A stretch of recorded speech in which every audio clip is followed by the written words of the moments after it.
Aray gozaimasu. May ano lang ako. Pag nandito kayo sa abroad or naamudiri ay, nirealize na ako hindi po mag-matured sa inyong edad. Hanga ka magbakta sa mag-matured mo sa inyong magian, sa inyong experience, or sa inyong realidad ba? As in, sa ko na nga. Okay, garaon mo yung ko na. Tapos, pag abroad ka, dito mo talaga maramdaman ma-realize na ang buhay ay hindi chill-chill lang. Kundi, palakas na loob, patatagay. Dapat pag nasa abroad ka, kaya mo labanan yung homesick, saka yung tawag dito yung mga problema mo sa Pinas, kung paano mo i-handle yung stress. Lahat naman siguro magkaka-stress. At lalo tayo, minsan lalapitan ako ng lungkot. Pero alam mo yung ginagawa ko, iba-iba kasi tayo.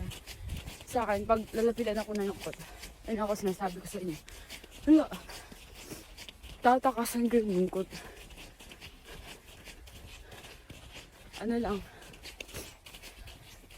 Gagawa ko ng way na hindi ako lapitin ng lungkot. Tsaka, nakaka-adjust na kasi ako ngayon.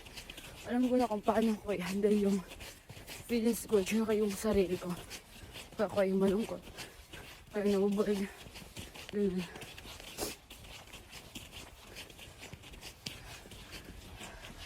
Tsaka, pag mag-abroad kayo, ihanda nyo talaga yung sarili nyo.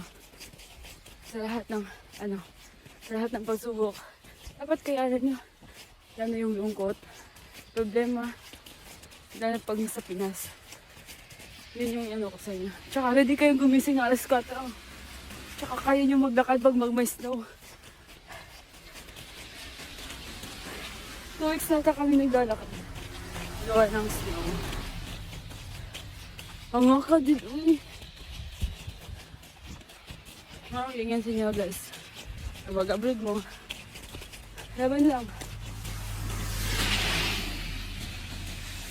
Tapos, pag nasa Pinas kasi tayo, or nata sa Pinas ba, abay mo gunilag, ay gana, kaya na siya sa abroad, gana siya kwarta.